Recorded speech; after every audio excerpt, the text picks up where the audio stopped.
মায়ের হাতের লেটকা খিচুড়ি মানে হলো পানি খিচুড়ি, আমরা বলি লেটকা খিচুড়ি। তো আজকের রেসিপি হচ্ছে লেটকা খিচুড়ি। সুপ্রিয় দর্শক, আসসালামু আলাইকুম। তো লেটকা খিচুড়ি বানানোর জন্য প্রথমে যেটা করতে হবে সেটা হচ্ছে, এখানে আমি 3 রকম ডাল ব্যবহার করেছি। আমার মা যেভাবে এই খিচুড়িটা বানান ঠিক আমি সেইভাবেই আজকে রেসিপিটা আপনাদের সাথে শেয়ার করছি। তো প্রথমে আমি বুটের ডাল এবং মুগ ডালটা ভিজিয়ে রেখেছিলাম 30 মিনিট। তারপরে কিন্তু আমি এখানে পানিতে দিয়ে দিলাম সেদ্ধ হওয়ার জন্য। তো এখানে মোটামুটি আমি 70% সেদ্ধ করে নিব। তো এখানে সেদ্ধ হওয়ার জন্য খুব একটা পানি দেওয়ার প্রয়োজন নেই, পরিমাণ মতন পানি দিয়ে ঢেকে দিব। তো 70% যখন সেদ্ধ হয়ে যাবে তখনই কিন্তু আমি ঢাকনা উঠিয়ে নিব। তো অলমোস্ট কিন্তু সিদ্ধ হয়ে গিয়েছে, আমি ঢাকনা উঠিয়ে নিয়েছি। তো এমতা অবস্থায় যেটা আমাকে করতে হবে, এখন দিয়ে দিব, একটু নেড়েচেড়ে নিব আর কি। তো নেড়েচেড়ে নিয়ে এই যে আমি ডালটা দেখিয়েছি আপনাদের কতটুকু সেদ্ধ হয়েছে, প্রায় 70%-এর একটু বেশি হবে। তো এই যে দেখতে পাচ্ছেন এখানে কিন্তু আমি চাল নিয়েছি আর নিয়ে নিলাম মসুর ডাল। তো এই চালটা হচ্ছে ভাতের চাল। তো যেই চাল দিয়ে আমরা ভাত রান্না করে খাই, তো সেই চাল নিয়েছি আমি এখানে। তো সেই চাল দিয়েছি এখানে 2 পট চাল, আর ডাল দিয়েছি আমি 3 প্রকার ডাল মিলে 1 পট, টোটাল 3 পট। তো এখানে আমি পানি দিয়ে দিলাম পরিমাণ মতন বলতে এখানে কিন্তু পানি একটু বেশি দিতে হবে যেহেতু লেটকা খিচুড়ি। তো সেই আন্দাজে পানি দিয়েছি। আর মশলা দিয়ে দিচ্ছি এখানে আমি মরিচের গুঁড়া, ধনিয়ার গুঁড়া, হলুদের গুঁড়া, লবণ স্বাদ মতো। তো মরিচের গুঁড়াটা ঝালটা হচ্ছে স্বাদ মতো, তো আমি 1/2 টিস্পুন দিয়েছি হলুদের গুঁড়া, মরিচের গুঁড়া এবং ধনিয়ার গুঁড়াটা সব মিলে 1/2 টিস্পুন, আর লবণটা আমি স্বাদ মতন দিয়েছি।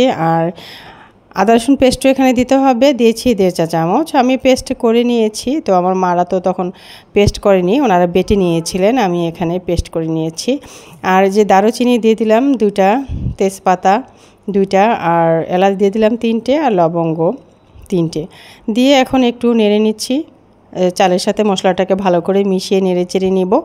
আর নেড়ে চেড়ে নিয়ে আমি কিন্তু ঢেকে রাখবো টোটাল রান্নাটা হওয়া পর্যন্ত, মোটামুটি সেদ্ধ হওয়া পর্যন্ত ঢেকে দিলাম।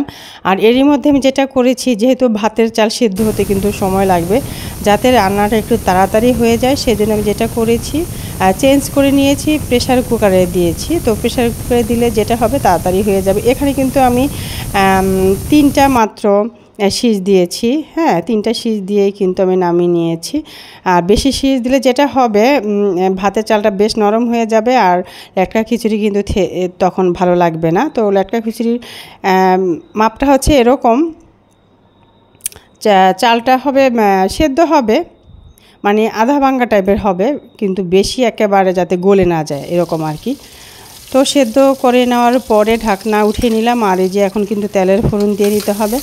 তো আমি সয়াবিন তেল দিয়ে নিলাম এখানে 1/3 কাপ পরিমাণ, আর পেঁয়াজ কুচি দিলাম 2টা, রসুন কুচি করে দিয়েছি আমি 4 থেকে 5টা কোয়া কুচি করে নিয়েছি। তো হালকা বাদামি কালার হয়ে যখন আসবে, একটু লাল টাইপের যখন হয়ে আসবে, তখন কিন্তু খিচুড়িগুলো এখানে ঢেলে দিতে হবে। তো সবগুলি খিচুড়ি কিন্তু আমি ঢেলে দিলাম। তো ফোড়নটা দিয়ে এখন ভালো করে একটু নেড়ে চেড়ে নিব।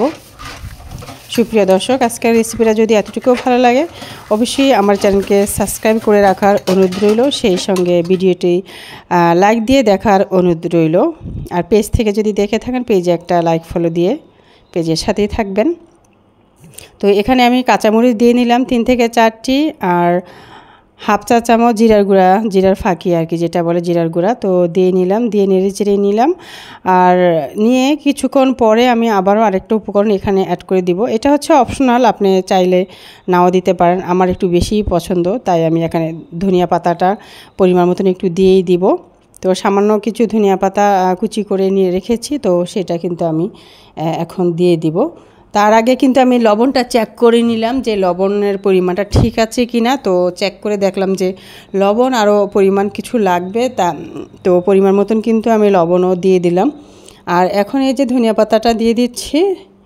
তো এখানে প্রায় 2 টেবিল চামচ পরিমাণ ধনিয়া পাতা কুচি আমি দিয়ে দিলাম, দিয়ে নেড়ে চেড়ে নিব। আর একটু ওয়েট করব ফুটে না আসা পর্যন্ত, যতক্ষণ না ফুটে খিচুড়িটা ততক্ষণ পর্যন্ত ওয়েট করো। ফুটে আসলে কিন্তু আমার খিচুড়িটা একেবারে রেডি, আমি নামিয়ে নেব। তো সুপ্রিয় দর্শক, দেখতে পাচ্ছেন যে আমার খিচুড়ির ঘনত্বটা, থিকনেসটা কি পরিমাণ।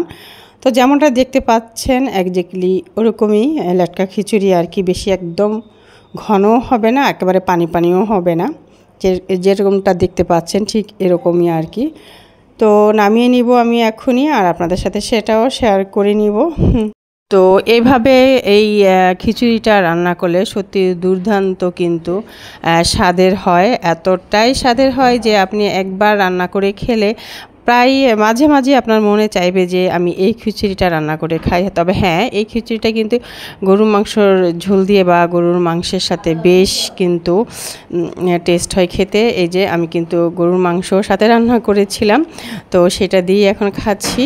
আর সত্যি অনেক ইয়াম্মি, অনেক স্বাদ, এতটাই স্বাদ যে আপনি একবার খেলে আবারও কিন্তু খেতে চাইবেন এবং আবারও কিন্তু রান্না করতে চাইবেন, এরকম আর কি। তো আশা করছি ভিডিওটি ফলো করে একবার এরকম ট্রাই করবেন এবং কথা দিলাম ভালো কিন্তু একটা রেজাল্ট পাবেন।